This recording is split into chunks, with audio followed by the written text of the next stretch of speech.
এর আগের এপিসোডে দেখলে নৈনিতালের ফুল ডে এক্সপিরিয়েন্স।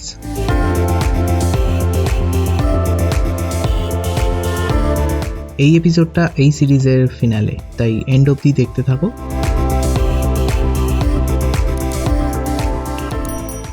চলো শুরু করি।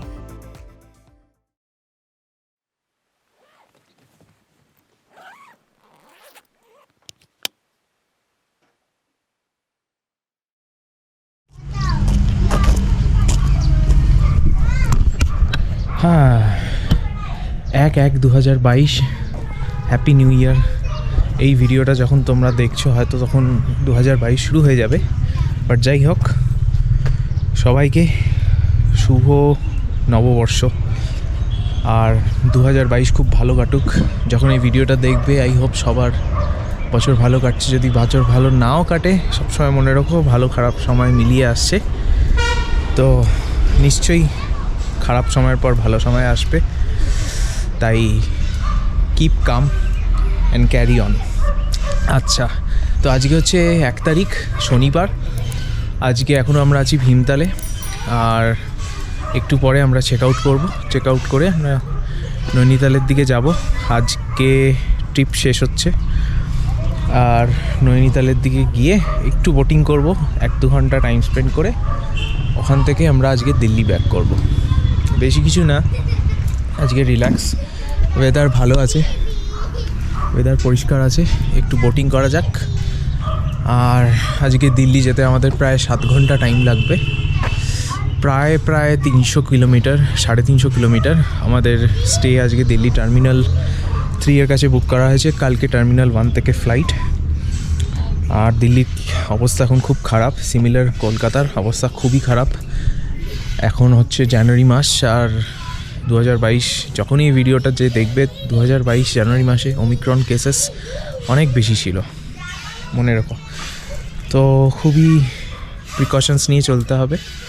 যাই হোক, ভিডিওটা দেখো, আর যদি ভিডিও ভালো লাগে তাহলে লাইক করো, যদি কন্টেন্ট ভালো লাগে তাহলে আমার চ্যানেল সাবস্ক্রাইব করো, পাশে থাকা বেল আইকনটাকে প্রেস করে দাও, যাতে ফিউচারে যদি কোনো আমি নতুন ভিডিও দিই, যখনই দিই তোমরা তার নোটিফিকেশন পাবে।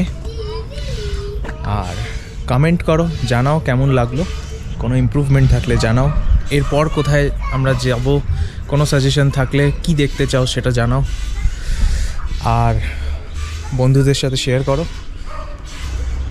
আর ভালো থেকো, দেখতে থাকো। ঠিক আছে, ভীমতাল টাটা হয়ে গেছে, tata, bye bye room, bye bye. Breakfast সেরে ভীমতাল থেকে চেক আউট করে বেরোলাম সকাল 9টায়। Bhimtal to Delhi 300 kilometres, ETA 8 hours. বছরের শুরুতে আগে মা নৈনা দেবীর দর্শন করে যাব, তাই চলে এলাম নৈনিতালে। 10:30, কি ভিড় নৈনিতালে, বিশাল ভিড়।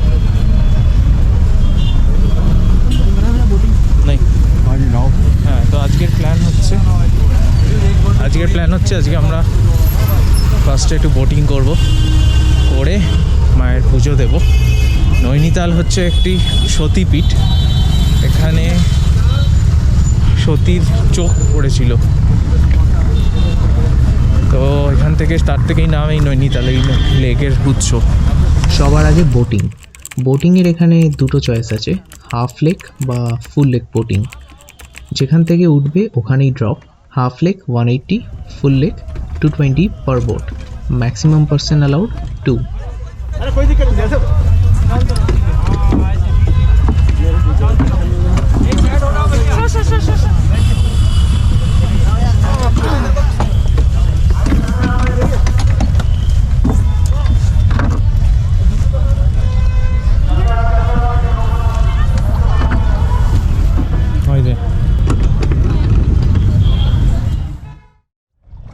भैया आपका नाम क्या है? मेरा Mohan ji, happy new year. Happy new year.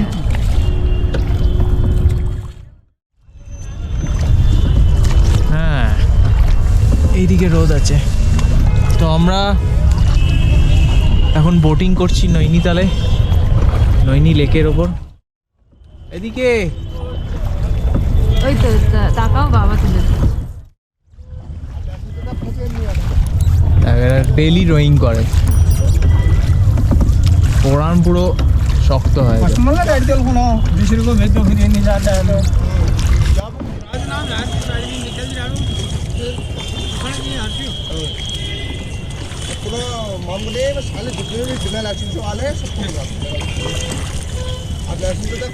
এই হচ্ছে আমার 3 নম্বর ভিজিট নৈনিতালে। আমার একটা ছবি আমি এখানে দেবো কোথাও, একটা বাঁ দিকে বা ডান দিকে, একটা ছোটোবেলার ছবি, একটা কলেজে পড়ার ছবি, আর একটা এখনের ছবি।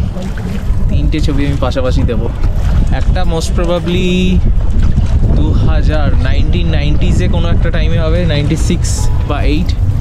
একটা হবে হচ্ছে 2008, আর একটা হচ্ছে 2021। দেখবে, দেখে জানাবে কেমন লাগলো।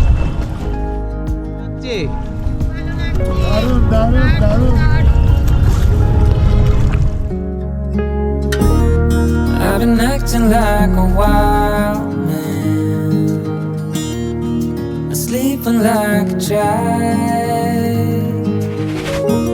You're so luminous and vibrant, I'm always in bloom for you.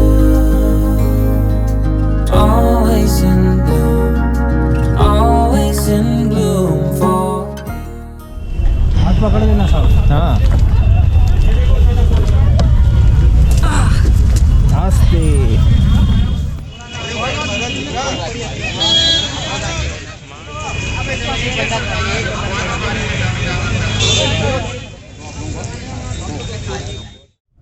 তো কিছু ফ্যাক্ট অ্যাবাউট নৈনিতাল হচ্ছে, নৈনিতাল লেকটা হচ্ছে সি লেভেল থেকে 2084 মিটার ওপরে। আর এখানে জিম কর্বেট ছিলেন। পুরাণের মতে দেবী সতীর নয়ন এখানে পড়েছিল, যেখান থেকে এই লেকের উৎপত্তি, আর তারপরই নাম হয় নৈনিতাল। আছে আর সেন্ট জনস ওয়াইল্ডারনেস চার্চ আছে, সব কিছুই আছে। So many times I've stranded,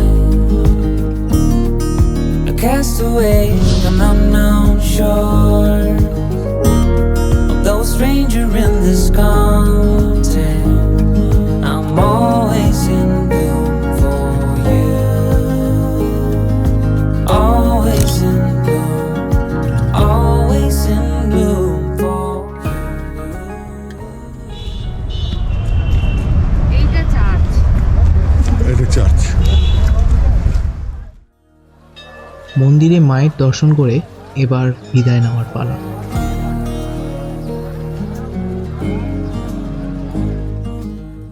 থেকে বেরোবার টাইম হয়ে গেল, 12:15 বাজে।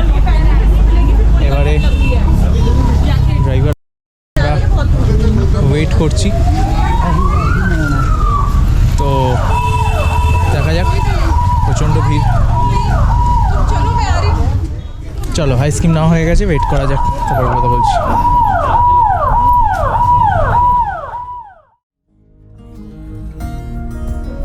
এইগুলো কি হোটেল বড় বড়?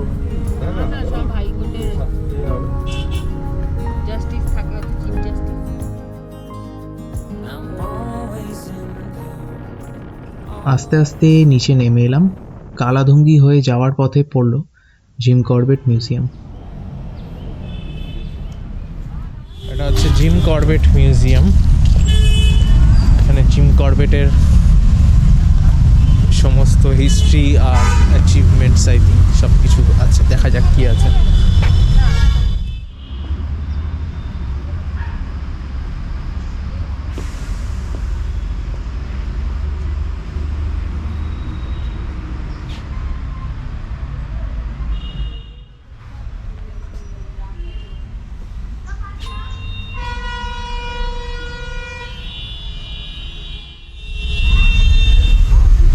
এখানে আমরা আছি এখন। কাঠগোদাম, হালদোয়ানি, লালকুয়া এদিকে চলে গেছে, এদিকে দিল্লি। আমরা এই রাস্তা দিয়ে আমরা যখন জার্নি শুরু করেছিলাম, এই হয়ে আমরা এখানে এসে মুক্তেশ্বরের নিচে শীতলা এখানে ছিলাম। শীতলার পর আমরা এখান থেকে চলে গেছিলাম শীতলাক্ষেত। শীতলাক্ষেত হচ্ছে এই রানীক্ষেত, এই জায়গাটায় কোথাও। তারপর ওখান থেকে আমরা চলে গেছিলাম হচ্ছে কৌশানি। কৌশানি থেকে বাগেশ্বর হয়ে আমরা চলে গেছিলাম এখানে হচ্ছে মুন্সিয়ারি কোথাও। এই যে লীলাম আর তেজম আর নীলাম আর রালাম, 4টে গ্লেসিয়ার আছে এইখানে কোথাও হচ্ছে মুন্সিয়ারি। মুন্সিয়ারি থেকে আবার এইদিকে এই জুয়েল জিবি হয়ে পিথোরাগড় হয়ে আমরা এই পিথোরাগড়ে ছিলাম। পিথোরাগড় থেকে এইদিকে লোহাঘাট চলে গেছে, যেখানে 5টা রিভারের সঙ্গম। এই যে 1, 2 এই দুটো এসে আর এইগুলো এসে 5টা রিভারের সঙ্গম এখানে। যাই হোক, আমরা পিথোরাগড় থেকে আবার এইভাবে এইটা নিচে চলে গেছে চম্পাওয়াত, টানাকপুর এইগুলো। আমরা এইদিকে এসে ছিলাম জাগেশ্বর ধাম দেখে আমরা এইখানে কাসার দেবীতে ছিলাম। কাসার দেবী করে তারপর আমরা এসেছিলাম এই ভীমতালে। ভীমতালে থেকে নৈনিতাল ঘুরে আমরা এখন এখানে আছি currently. always in bloom for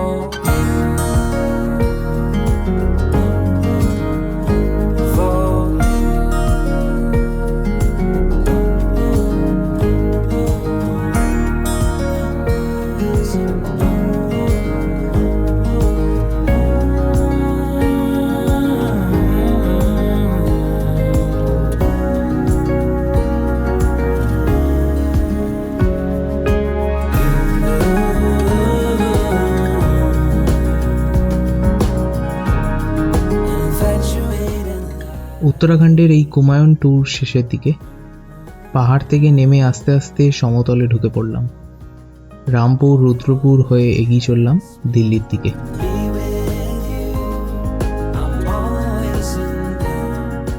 দেবভূমি উত্তরাখণ্ডে কাটানো 10টা দিন আমার জীবনে এক আলাদা প্রভাব ফেলে গেল। এখানেই শেষ নয়, উত্তরাখণ্ডকে এক্সপ্লোর করতে হয়তো আবার আসবো, তার অন্য রূপ তোমাদের সামনে তুলে ধরবো।